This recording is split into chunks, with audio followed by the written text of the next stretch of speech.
वो आज मेरी मोहब्बत में सज धज कर आई थी और मेरी मोहब्बत के रंग उसके सर चढ़कर बोल रहे थे, अजीत, और कितना इंतज़ार कराओगे? आ भी जाओ अब। वो एक नशे में डूबी हुई थी, मेरे विश्वास के नशे में। लेकिन मैं उसके पास नहीं गया। मैंने उसके हाथ बेड से बांध दिए थे और वो कहीं भाग नहीं सकती थी। फिर उसे पूरी तरह होश में लाने के लिए मैंने एक गिलास भरकर उस पर पानी डाला। चौंक कर उसकी आंखें पूरी तरह खुल चुकी थीं। वो बेचैनी से मेरी कुर्बत के लिए तड़प रही थी, लेकिन मैंने उसे वो सब नहीं दिया जो वो चाहती थी। और फिर मैंने एक लड़की की नज़ाकत पर इतने ज़ोर से वार किया कि मेरी और अंजलि की कहानी मोहब्बत की एक दिलकश दास्तां है। हम दोनों की मुलाकात यूनिवर्सिटी में हुई थी और धीरे धीरे दोस्ती मोहब्बत में बदलने लगी। मैं और अंजलि अक्सर साथ में क्लास में बैठते, लाइब्रेरी में घंटों पढ़ते और अपने ख्वाबों और ख्वाहिशों का इजहार करते। हमारी शख्सियतें अलग अलग थीं, सबकी नज़र में भी साफ दिखाई देती थीं। मैं हमेशा अंजलि के लिए कुछ न कुछ खास करने की कोशिश करता। कभी मैं उसे खूबसूरत गुलाब लाता तो कभी उसके पसंदीदा चॉकलेट। मेरे प्रेम का इजहार इतना सादा और खुलूस भरा था कि अंजलि खुद को खुशकिस्मत समझने लगी थी। हम दोनों अक्सर यूनिवर्सिटी के बाद करीबी कैफ़े में बैठकर घंटों बातें करते और अपनी खुशियों और गमों को एक दूसरे के साथ बांटते और एक दूसरे को सहारा देते। एक दिन मैंने सोचा कि अंजलि के लिए कुछ ऐसा किया जाए जिससे उसकी खुशी दुगनी हो जाए। इसलिए मैंने सोचा कि अंजलि के पास हमारी मोहब्बत की कोई निशानी होनी चाहिए जो उसे सुकून दे और वो मुझे कभी न भूल पाए। बहुत मोहब्बत से एक खूबसूरत लॉकेट लेकर आया जिस पर हम दोनों के नाम खुदे हुए थे। जब मैंने वो लॉकेट अंजलि को दिया तो उसकी आंखों की चमक और दिल में खुशी की एक नई लहर दौड़ गई। ये लम्हा हम दोनों के लिए बहुत ख़ास था और हम दोनों एक दूसरे की मोहब्बत में और गहराई से बंधने लगे। इस मुलाकात के बाद हमने फ़ैसला किया कि हम एक दूसरे के ख्वाबों के साथ साथ अपनी ज़िंदगी का सफ़र भी साथ में गुजारेंगे। हमने अपने रिश्ते को एक नए अहद में बांधने का फ़ैसला किया जिसमें मोहब्बत, एतबार और साथ हमेशा कायम रहेगा। लेकिन कुदरत को कुछ और ही मंजूर था जो मुझे बहुत तकलीफ़ दे गया। कुछ दिनों में अंजलि का ट्रांसफ़र दूसरी यूनिवर्सिटी में हो गया, लेकिन हमने थोड़े सब्र के साथ हौसला बनाए रखा, क्योंकि ये कहानी सिर्फ़ एक मोहब्बत की दास्तान नहीं थी, बल्कि विश्वास की एक मिसाल भी थी। हमने साबित किया कि असली मोहब्बत फासलों, वक्त और मुश्किलों की क़ैद से आज़ाद होती है। हमारी मोहब्बत ने हमें ज़िंदगी में आगे बढ़ने की ताकत दी और हम एक दूसरे के हमसफ़र बनकर ज़िंदगी के सफ़र पर निकल पड़े, हमेशा के लिए। यूनिवर्सिटी में मेरे दोस्त ने साल की सबसे बड़ी पार्टी रखी, जिसका सबको बेसब्री से इंतज़ार था। जैसे ही पार्टी का ऐलान हुआ, यूनिवर्सिटी के हर चेहरे पर खुशी और जोश था।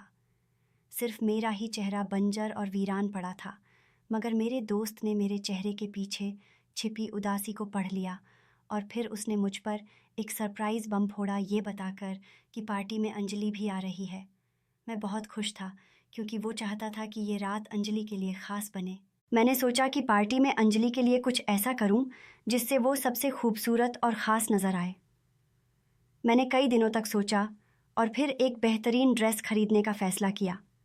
वो बाज़ार गया और बहुत मेहनत से एक खूबसूरत लिबास चुना जिसके रंग और डिज़ाइन में ख़ास बात थी। उस लिबास को देखकर मुझे यकीन था कि अंजलि उसमें बेहद दिलकश लगेगी। पार्टी से एक दिन पहले मैंने अंजलि को तोहफे के तौर पर वो लिबास दिया।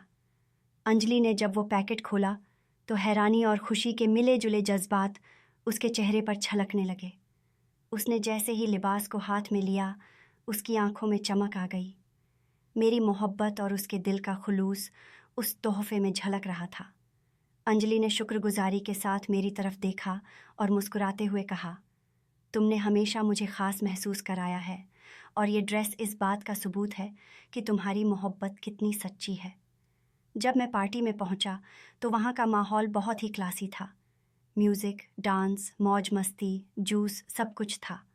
लेकिन मेरी नज़रें तो सिर्फ मेरे सुकून को ढूंढ रही थीं। फिर मेरी नज़र फ़ौरन अंजलि पर पड़ी, जो बिल्कुल उन्हीं कपड़ों में मलबूस थी जो मैंने उसे तोहफे में दिए थे। अंजलि पार्टी के हुजूम में पीछे खड़ी थी, मगर वो सबसे अलग और बेहद खूबसूरत लग रही थी। ये देखकर मेरे चेहरे पर एक मुस्कान आ गई। मेरा दिल खुशी और फ़ख्र से भर गया कि अंजलि ने मेरे दिए हुए तोहफ़े को इतने प्यार से पहना। उसके दिल में अंजलि के लिए मोहब्बत और गहरी हो गई।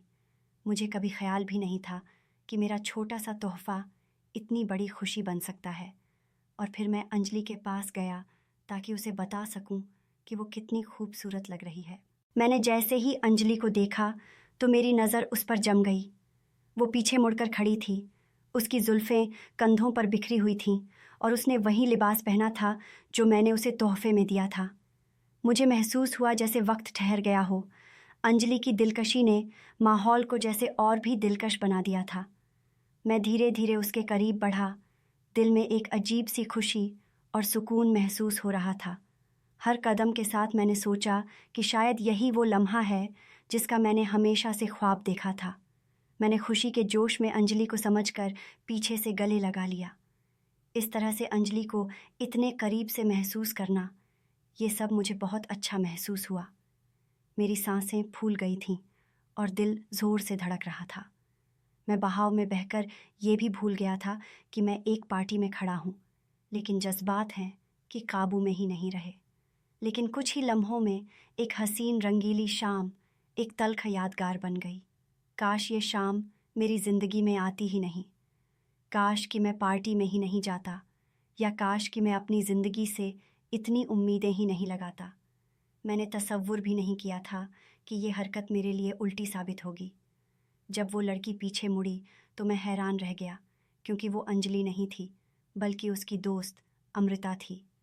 मुझे संभलने का मौका भी न मिला कि अमृता ने गुस्से में आकर एक ज़ोरदार थप्पड़ मेरे मुंह पर मार दिया। पार्टी में मौजूद लोग भी ये मंजर देखकर दंग रह गए और मेरे लिए ये लम्हा शर्मिंदगी बन गया। मुझे एहसास हुआ कि मेरी जल्दबाजी और जज्बात की बेकाबू होने की वजह से मैं एक मुसीबत में फंस गया। मैं हैरानी और शर्मिंदगी के मिले जुले जज्बात के साथ वहीं खड़ा रह गया। सोच रहा था कि इस सूरत ए हाल का सामना कैसे करूं। तुम्हारी हिम्मत कैसे हुई मुझे हाथ लगाने की? अमृता ने ये कहते हुए वाइन का ग्लास मेरे मुंह पर फेंक दिया। अमृता, सॉरी, मेरी बात सुनो। अमृता ने बिना कुछ सुने बस मुझ पर इल्ज़ाम लगा दिया। पार्टी का सारा माहौल मेरी वजह से ख़राब हो गया था। हर एक की निगाह मुझ पर जमी हुई थी। मेरा अजीज़ दोस्त पार्टी में बीच बचाव कर रहा था। मेरी आंखें नम हो चुकी थीं। मुझे कुछ नहीं सूझा तो मैं वहाँ से सब छोड़ छाड़ कर निकल गया। पीछे से मुझे अंजलि की आवाज़ आई जो मुझे रोक रही थी, लेकिन मैं नहीं रुका। ये सोचकर कि कहीं मेरे कानों का धोखा न हो। इस वाक़ये ने मुझे न सिर्फ अमृता के सामने शर्मिंदा कर दिया, बल्कि अंजलि के सामने भी, जिसके लिए मैंने ये सब किया था। वो भी यही सोचती होगी कि मुझे अचानक कोई और अच्छा लगने लगा। लेकिन जो भी था, अमृता को मुझे थप्पड़ नहीं मारना चाहिए था। आखिर इस उम्र में तो ऐसा हो ही जाता है। मुझे अपनी बेइज्जती पर गुस्सा आया। भरी पार्टी में मेरा मजाक बन गया था और सबके सामने मिले उस थप्पड़ ने मुझे बेइंतहा शर्मिंदा कर दिया था। मेरे दिल में अब गुस्से की आग जल रही थी और मैंने ठान लिया कि अब मैं ना अमृता को छोड़ूंगा और ना अंजलि को। इन दोनों से इसका बदला ज़रूर लूँगा। मैंने सोचना शुरू किया कि कैसे उन्हें सबक सिखा सकता हूँ ताकि मेरे अंदर लगी आग ठंडी हो जाए। पार्टी से वापस आकर मैं बेड पर जाकर लेट गया। सब एक तरफ हो चुकी थी। आज पता नहीं मैंने कितनी वाइन पी ली थी। मैंने तोहफ़ा तो अंजलि को दिया था, फिर क्यों, आखिर क्यों उसने मेरे जज्बात की कदर नहीं की? क्या वो कपड़े इतने बेवक्त हो गए थे कि किसी को भी उठाकर दे दिए जाए? बस मैं इन दोनों से गिन गिन कर बदला लूँगा कि ये कहीं भी मुंह दिखाने के काबिल ना रहें। उन्हें भी वही शर्मिंदगी महसूस हो जो मुझे महसूस हुई। अब मैं चाहता हूँ कि वो दोनों समझें कि किसी के जज्बात का मजाक उड़ाना कितना महंगा पड़ सकता है। मैंने अपनी मंसूबाबंदी में वक़्त लेने का फ़ैसला किया ताकि इसका बदला भी हो और किसी को शक भी ना हो। मेरे दिमाग में एक के बाद एक मंसूबे आने लगे, लेकिन मैं पूरी तरह सोच समझ कर कदम उठाना चाहता था। अगले दिन मैंने जाकर अमृता से माफ़ी मांगने का फ़ैसला किया। मैंने अमृता को एक पुरसुकून जगह पर बुलाया और पूरी बात वजाहत से बयान की। मैंने बताया कि कैसे मैंने अंजलि के लिए एक ख़ास ड्रेस खरीदा था और जब उसने उसे पार्टी में देखा तो वो खुशी से बेकाबू हो गया और फ़ौरन गले लगा लिया, ये समझे बिना कि वो अंजलि नहीं बल्कि अमृता है।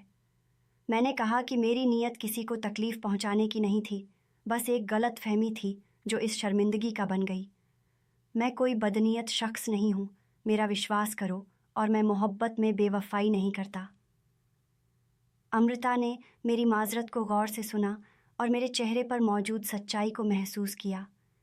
अमृता के दिल में न जाने कौन सी बात थी जो उसने हर तरह की बात मुझसे छुपा ली।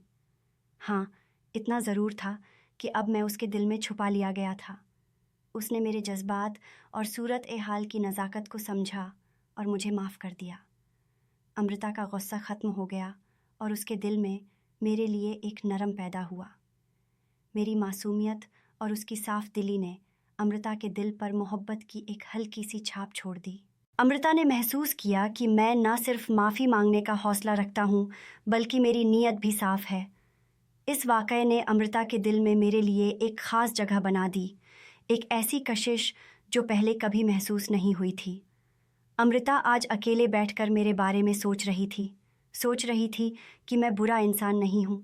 अंजलि ने बहुत अच्छी चीज़ पर हाथ मारा है और अब मैं उसे अंजलि से छीन लूँगी। मैंने बज़ाहिर तो अमृता से माफ़ी मांग ली थी, मगर मेरे दिल में अभी भी इंतकाम का जज्बा था। माफ़ी की ये अदा दरअसल मेरे मंसूबे का पहला कदम था और मैंने इसे इतनी चालाकी से अंजाम दिया कि किसी को भी उसकी असली नीयत का अंदाज़ा न हुआ। अमृता ने मुझे दिल से माफ़ कर दिया था और अब वो मुझ पर पहले से भी ज़्यादा भरोसा करने लगी थी। उसका दिल चाहता था कि वो मेरे साथ ज़्यादा वक्त गुजारे और मेरे साथ मुलाकातों का सिलसिला शुरू करे। दूसरी तरफ मैंने अंजलि से कुछ फ़ासला इख्तियार कर लिया था।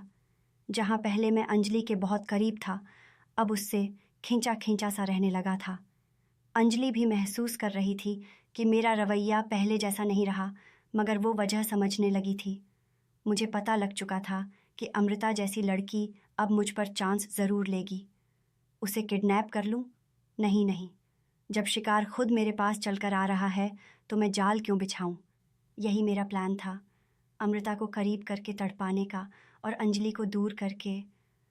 अमृता रोज़ तैयार होकर मुझसे मिलने आने लगी, लेकिन उसके जज्बातों में कोई प्रेम नहीं था, बस हवस थी जो उसे पूरी करनी थी।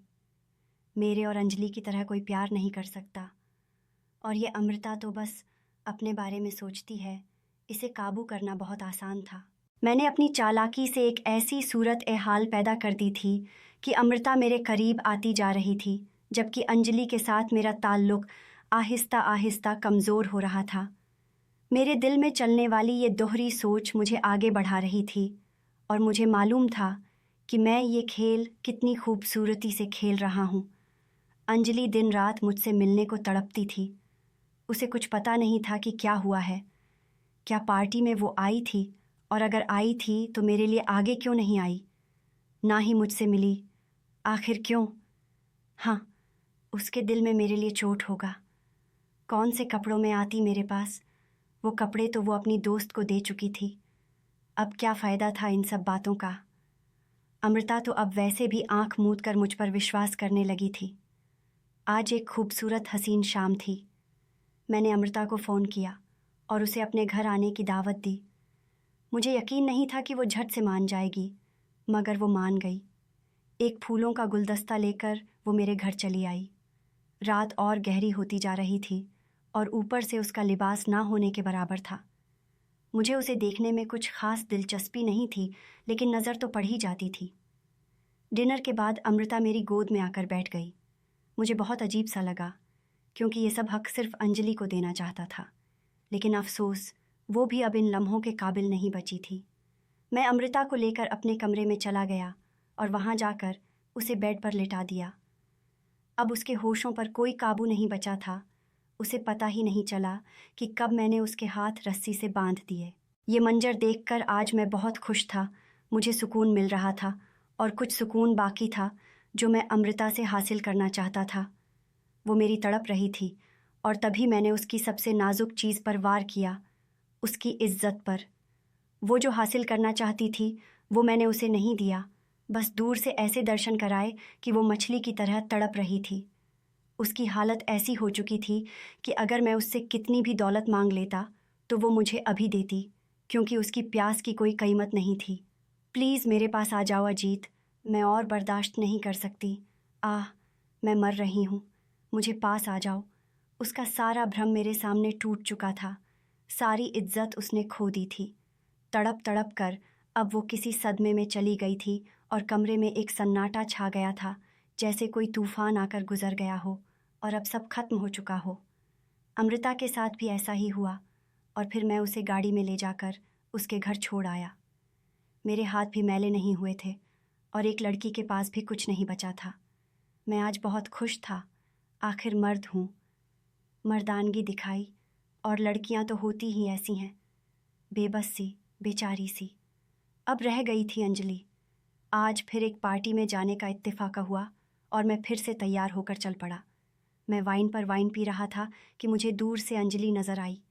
मैंने अपनी आंखें रगड़ी, वो वाकई अंजलि ही थी। मुझे फिर वो लम्हे याद आए। अंजलि के गले में आज भी वो लॉकेट नज़र आ रहा था, चमकता हुआ लेकिन अधूरा और बेनाम। मैंने सोचा, हम दोनों अच्छी ज़िंदगी बिताएंगे, पति पत्नी के बंधन में बंधेंगे। लेकिन अंजलि का प्यार खोखला निकला। अंजलि की नज़र मुझ पर पड़ी, उसकी आंखों में चमक आ गई। आज भी उन आंखों में मेरी तस्वीर नज़र आ रही थी। वो मुझे देखकर दौड़ती हुई चली आ रही थी, खुशी से दौड़ रही थी, जैसे उस दिन मैं उसकी तरफ भागा जा रहा था। मुझे फिर अपनी बेइज्जती के लम्हे याद आने लगे। मैंने जेब से एक नुकीला छोटा चाकू निकाला और अंजलि की तरफ दे मारा और वो चाकू उसके कपड़ों पर जाकर ऐसे जगह लगा कि उसके कपड़े फटकर ऊपर की ओर से उतर गए। मैं स्कूल के ही वक्त से बहुत बड़ा निशानेबाज था और मेरा कभी कोई निशाना नहीं चूकता था। सामने अंजलि मुझे सवालिया नज़रों से देख रही थी। उसके हाथ कभी खुद को यहाँ से ढांकते तो कभी वहाँ से। पार्टी में मौजूद हर शख्स मोबाइल लेकर उसकी तस्वीरें उतार रहा था। मेरी अंजलि आज बेआबरू हो चुकी थी। मुझ में इतनी भी शर्म और इंसानियत नहीं रही थी कि मैं उस पर कोई चादर डाल देता। मैं तो बस सामने खड़ा उसकी इज्जत जाते देख रहा था। अंजलि मुझे पुकार रही थी, लेकिन मैं तो बर्फ़ का बन चुका था। उस दिन का बदला भी तो लेना था मुझे। जब मैं जलील हो रहा था तब अंजलि मेरे पास नहीं थी। अंजलि इस सब में इतनी टूट चुकी थी कि उसने खुद की जान ले ली। ये सुनकर मुझे बहुत झटका लगा। आखिर मेरा ये तो इरादा नहीं था कि वो मर जाए। मेरी आंखें नम हो गईं। मैं इस दुनिया में सबसे ज़्यादा अंजलि को चाहता था। मैं जल्दी से उसके अंतिम संस्कार में चला गया। कहाँ सोचा था सात मंडप में बैठेंगे, लेकिन अब तो अंजलि सफ़ेद चादर में लिपटी थी। मैंने जाकर उसके गाल चूमे। ऐसा लग रहा था वो सो रही है, अभी उठेगी और मेरे गले लग जाएगी। लेकिन ऐसा ना हुआ। मुझे पीछे से किसी ने हाथ खींचा और मुझे दूर धकेला। वो अमृता थी, सूजी आंखों के साथ मुझ पर चीख रही थी। और फिर मुझे अमृता अपने कमरे में ले गई। वहाँ उसने मुझे वो कपड़े दिखाए जो मैंने अंजलि को तोहफे में दिए थे, और साथ वैसा ही एक सूट दिखाया। मेरे जिस्म में एक करंट सा दौड़ गया। ये क्या है? ये वो कपड़े हैं जो तुमने अंजलि को दिए थे, और ये मेरे कपड़े जो मैंने वैसे ही बस खरीदे थे। अमृता, ये बात तुमने मुझे पहले क्यों नहीं बताई तुमने? क्योंकि मैं तुम्हारे प्यार में अंधी हो गई थी, तुम्हें पाना चाहती थी, मोहब्बत करने लगी थी, इसीलिए अंजलि को तुम्हारी नज़रों में बुरा ही रहने दिया। मैंने सच नहीं बताया। मैंने सच बताया। वो बेइख्तियार रोने लगी। आज मैंने उसे अपने सीने से लगाया क्योंकि मैं भी रोना चाहता था। मैं कितना गलत था। नीचे से आवाज़ आई कि अंजलि की लाश को ले जा रहे हैं जलाने। अब मेरे सामने अंजलि ख़त्म हो रही थी। उसकी लाश लकड़ियों के नीचे रख दी गई थी। ये मासूम एक ऐसी आग में जल रही थी जो उसके हिस्से की थी ही नहीं, कभी नहीं थी, कभी नहीं। मेरी छोटी सी ज़िद ने सब तबाही कर दिया था। अंजलि तो चली गई, लेकिन उसकी वो वीडियो लोगों के फ़ोन में रह गई। मैंने बहुत पापड़ बेलें कि ये वीडियो ख़त्म करवाऊं ताकि अंजलि की आत्मा को शांति मिले। अब अकेले तन्हा घर में मुझे सब याद आ रहा था कि उस वक़्त कैसे अंजलि अपनी बर्बादी से मिली और प्यार कर बैठी, और अमृता की ज़िंदगी, अमृता के बारे में कुछ गलतफ़हमियाँ हो गईं, जिनकी वजह से मैं उस पर शक करने लगा था। दोनों के बीच बेबुनियाद शंकाओं की वजह से दूरियां बढ़ती जा रही थीं। शक, सिर्फ शक। एक बार मैं अंजलि से बात तो करता, उससे पूछ तो लेता कि वो कैसे रो रही थी। कैसा लम्हा था खुद को बेइज्जत देखते हुए। हाय, मैं दीवार से सिर फोड़ रहा था, खुद को ख़त्म कर लेना चाहता था। अब क्या पछतावा। चिड़िया तो चुग गई खेत, मेरा तो मैंने अपने ही हाथों से जला दिया था। मुझे मालूम होता है कि जिन वजहों से मैं अमृता को कसूरवार समझ रहा था, वो सब एक गलत फहमी थी। मुझे एक सबूत मिलता है कि अमृता ने भी वही कपड़े खरीदे थे जिन्हें देखकर मैंने बेवजह बदगुमानियां पाल ली थीं। अब जब मुझे सच्चाई का पता चलता है तो मैं पछतावे के गहरे समंदर में डूब जाता हूँ। मुझे एहसास होता है कि मैंने किस तरह बेबुनियाद शक के कारण अपनी मोहब्बत को बर्बाद कर दिया। मैं सोचता हूँ कि अगर मैंने थोड़ा सा सब्र किया होता तो शायद हमारी ज़िंदगी यूं तबाह न होती। मुझे ये समझ में आता है कि इंसान को किसी भी फैसले से पहले हकीकत की जांच करनी चाहिए, क्योंकि जल्दबाजी और गलतफहमी से किए गए फैसले हमेशा पछतावे का सबब बनते हैं। अब मेरे लिए ज़िंदगी में एक खालीपन था, एक अधूरापन जिसे मैं कभी पूरी तरह से नहीं भर सकता।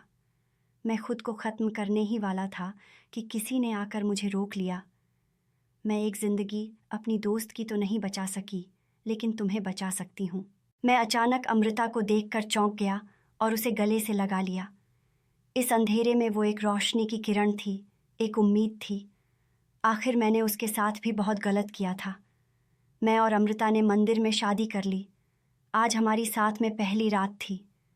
मैंने उसे वो सब दिया जो वो चाहती थी, उसका वो सारा सुकून दिया जो वो लेना चाहती थी। अमृता वाकई एक अच्छी लड़की थी। उसने कभी पुरानी बातों का जिक्र नहीं किया था, बल्कि हमेशा मेरे जख्मों पर मरहम रखा।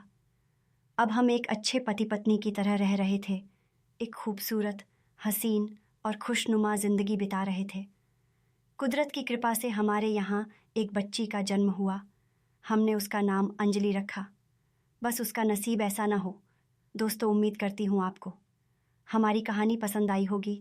कहानी पसंद आई है तो वीडियो को लाइक करें, चैनल पर नए हैं तो चैनल को सब्सक्राइब करें, और हाँ, नोटिफिकेशन बेल को ज़रूर दबाएं ताकि अगली अपडेट सबसे पहले आपको मिले।